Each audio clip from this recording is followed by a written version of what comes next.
Realmente sì, ho cominciato a casa tanto tempo fa, nel 1988, a creare diciamo così, il bisnonno di questo gioco, mettendo insieme i pezzi di altri giochi che avevo a casa, tutti i giochi di scatola che avevo, per cui i soldi del Monopoli, Caramatini, Risico, la mappa di Marco Polo, e poi man mano compravo altri giochi in scatola, rubavo i pezzi da questi giochi per implementare questa idea che mi era venuta. Allora, tu hai creato appunto Medieval Universalis. Medioevo Universalis. Ok. E allora, si parla di guerra qui, giusto? Allora, questo è un gestionale storico, ambientato nel Medioevo, seconda metà del XIII secolo. Gestionale si intende perché non combatti e basta, non ci sono solo i combattimenti, però c'è tutto quello che fa parte del gestionale, per cui devi fare una tabella. Allora, di base c'è il commercio, ok? Qui sono elencate tutte le merci, le città e tutti i prezzi d'acquisto e di vendita per ogni singola città, di ogni singola merce, evidenziati sempre i migliori prezzi di acquisto e i migliori prezzi di vendita per ogni merce. Questo commercio è storicizzato, cioè sono proprio fatto ricerche storiche, per cui sono andato ho messo il prezzo più basso per Barcellona perché c'erano le saline delle Baleari, oppure perché a Costantinopoli perché c'era Salonicco, e da qui il nome del posto, che produceva sale, o le saline di Messina, della Sicilia, o quelle di Venezia. Stessa cosa per armi mature a Damasco o nel nord Italia, oppure anche a Toledo, famosissimo per le sue armi mature. Con il commercio si possono, guadagnando i fiorini che ho deciso di usare come moneta del tempo, si possono acquistare delle tecnologie.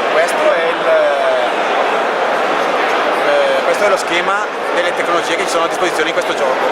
Sono divise per genere, ok? Sono colorate, sono divise per rami, per cui per accedere a Gilde devo prima acquistare matematica, per poi acquistare conio, per poi acquistare le banche insieme. Per cui c'è una sequenza di acquisto obbligatoria, però posso comprare quello che voglio, cioè posso sviluppare solo la parte, diciamo così, di tecnologie colorate in giallo e lasciar perdere completamente le altre. Oltre a questo, con i soldi, con i fiorini, posso acquistare altre componenti del gioco, che possono essere fortificazioni di primo livello, o di secondo livello, o di terzo livello, ok? Oppure cattedrali. Guarda qui c'è, scusa, guarda un po', fichissimo. Cioè, sono metallo? Metallo. Cioè io le vendo. Sì, vendendole probabilmente guadagni di più di quello che sono costate, sempre seguendo la politica di creare il gioco come piacerebbe a me, per cui ho usato sempre materiali nobili, ho usato il legno per le supporti, il laminato per le scatoline, ho plastificato mappa, carte e tutto quanto, anche la scatola e tutto. Per la stessa politica ho fatto anche le monete in metallo, per cui sono andato in un negozio ho fatto vari tentativi col fimo, col rame, con altre cose, ma non ho mai ottenuto risultati che mi soddisfavano, per cui sono andato in un negozio che produceva medaglie e mi sono fatto fare le medaglie personalizzate delle monete. E i soldatini? Allora, queste sono le armate dei giocatori. Ogni giocatore ha a disposizione la sua scatolina, il suo set di componenti, mezzi di combattimento sia terrestri, navali, e poi anche le sue armate. Allora, le armate ho deciso di scegliere delle miniature della Italeri e della Zetka, che sono sicuramente le migliori per quanto riguarda la qualità della plastica e anche dei dettagli che ci sono. Le ho personalizzate, per cui sono andato a scegliere. Per i mamelucchi ho scelto armate con i cammelli, piuttosto che i catafratti bizantini o altri tipi di armate, per cui sono abbastanza simili per le armate di quel periodo, più o meno, perché poi ovviamente in commercio non c'è tutto, per cui mi sono dovuto accontentare, ho dovuto adattare quello che ho trovato. queste qui, cioè Allora, in caso si litiga durante il gioco? si litiga perché c'è anche la tripulazione. Ah, giusto? Allora, queste sono numerate, sono serigrafate dall'1 al 10, perché il gioco, così come lo vedete adesso, è minimo 3 giocatori, massimo 10 giocatori. Comunque, le spade servono per determinare i turni di gioco. Vengono mischiate in questo modo e ogni fine turno si ripescano per vedere quando giochi, per cui questo fattore è molto divertente nel gioco, il fatto di non giocare sempre per primo, ma una volta per primo, una volta per terzo, una volta per ultimo, ti costringe a gestire la cosa col tuo avversario, che prima giocavi prima di lui e poi lui giocava prima di te, per cui dici cavolo, stavolta sono veramente nei guai. Ma e per quanto riguarda la durata del gioco, quanto siamo? Allora, il gioco funziona a punti onore, che sono i punti vittoria. Man mano che giochi fai dentro la tua partita, puoi guadagnare o perdere questi punti a seconda di quello che fai. Per cui, che ne so, tradisci il tuo alleato, perdi 3 punti vittoria, 3 punti onore. Vinci una crociata, guadagni 5 punti onore.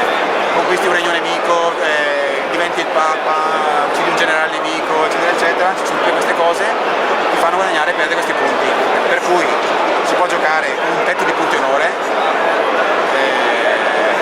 tipo esempio 20-30 punti onore, oppure giocare a tempo, giochiamo 3 ore, 4 ore, 5 ore e comunque c'è sempre un vincitore. Una bella partita sono più o meno in 5 giocatori, una bella partita sono 3-4 ore. Secondo te qual è il suo cavallo di battaglia? Se tu dovessi dire questo gioco ha questo che gli altri giochi non hanno. Quella marcia più, a parte la componentistica che secondo me allora, quello che sono riuscito secondo me a rendere in questo gioco è la semplicità delle regole. È venuto qui, allora lui lo conosco, questo ragazzo lo conosco da quando aveva 13 anni, lui tutti gli anni viene una volta all'anno a giocare, l'anno dopo si ricorda esattamente le cose che aveva imparato un anno prima. Tutto quello che ho messo qui davanti al giocatore sono le classiche 50 domande che una persona ci mette una marea di tempo a imparare. Quanto costa una nave, quanto si sposta la carovana, quanto costa smuoversi in pianura, quante armate posso tenere nel bosco senza la tecnologia caccia oppure con la tecnologia caccia, quante armate posso aggiungere se ho un fortino, eccetera eccetera. Per cui tutte queste domande le ho zerate. Lo stesso turno di gioco è elencato qui, per cui una volta che te l'ho spiegato il turno successivo tu sai già cosa te devi fare, è spiegato, è riassunto sempre qui di queste 2 righe, per cui queste spade, ok, mettere l'asse nelle prime spade eccetera eccetera, per cui fatto questo, questa è la parte del turno di gioco in comune che si fa tutti assieme. E poi ogni singolo giocatore fa queste 5 sequenze di gioco, queste 5 operazioni di gioco che sono abbastanza veloci. Nei primi turni sono velocissime, poi man mano si va avanti, si rischia che il combattimento diventa un po' più lungo e articolato, ma comunque i tempi di gioco sono abbastanza brevi, soprattutto perché c'è una parte in comune. Tutte le carte hanno la stessa logica, per cui hanno una descrizione, hanno sempre un rimando ad altre carte colorato. Questo è il mazzo impero, per cui è colorato di blu. Questa carta matematica che richiama è verde. E sono le carte delle tecnologie, per cui io so che sto parlando di tecnologia. Quindi sta facendo un rimando a un'altra carta blu, che è sempre di questo mazzo, oppure a una carta rossa, che fa parte di questo mazzo delle calamità. Per cui il giocatore leggendo sa già, questa mi protegge dalla calamità e mi aiuta per l'altra, eccetera eccetera, per cui facilmente è facile da imparare. Cioè, quindi oltre alle battaglie e le cose, sono anche le sfighe tipo le calamità, robe così. C'è la sfiga della calamità, come la chiami tu, tra l'altro allora ci sono varie calamità, c'è l'inquisizione, c'è la crociata che è considerata una calamità perché comunque mobilita tutto il mondo europeo di quel tempo. Ci sono altre calamità come le epidemie, la carestia e altre cose, poi ci sono altre cose più complesse. E oltre a queste calamità che ho inserito gli eventi, mazzo eventi, sono eventi che viene pescata una di queste carte ogni turno di completo di gioco, può colpire una zona di terra o una zona di mare. La mappa è divisa nel Mar Nero, Mar Mediterraneo, Mar Baltico, eccetera, eccetera, eccetera, eccetera. Allora, queste carte eventi sono tipo l'imprevista di probabilità di Monopoli, per cui possono essere sia positive che negative. Il Papa che gli propone di fare una missione, la principessa che gli chiede di accompagnarla in una certa città, un mercante che gli propone uno scambio di merci, la tempesta che colpisce una zona di mare per cui affondano tutte le navi e per tutte le merci, salvate un principe nel deserto, eccetera, eccetera. Sono cose che movimentano la partita insieme al fattore dei turni e insieme alle calamità. Per finire ho aggiunto le armate barbare, un altro fattore random del gioco, queste armate hanno delle loro regole automatiche per espandersi, attaccare i giocatori, farli ribellare i territori, e anche se spariscono dalla mappa possono riapparire, per cui una volta addirittura hanno vinto loro. Loro hanno avuto fortuna coi dadi e ci hanno distrutto e hanno vinto loro, ha vinto il gioco.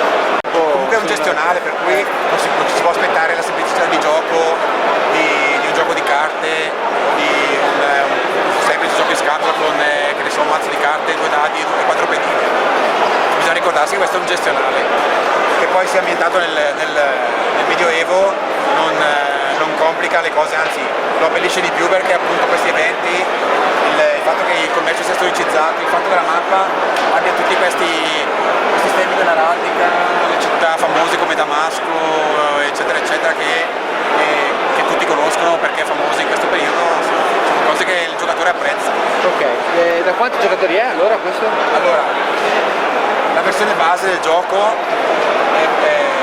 prevede da 3 a 5 giocatori, si può espandere con tutta la zona che c'è qui sul tavolo adesso per arrivare fino a 10. La figata giocarlo lì. 10, da 8 a 10 giocatori la diplomazia è veramente il top, è divertentissima, cioè i tradimenti, i colpi alle spalle, i colpi gobi, così sono la cosa più divertente. Dopo veramente uno aspetta solo di poter ripagare con la stessa moneta l'avversario. Speriamo di vederlo presto, insomma, sui tavoli nostri. Speriamo, Okay. Grazie. per fortuna. Grazie Gianni. Grazie. Ciao.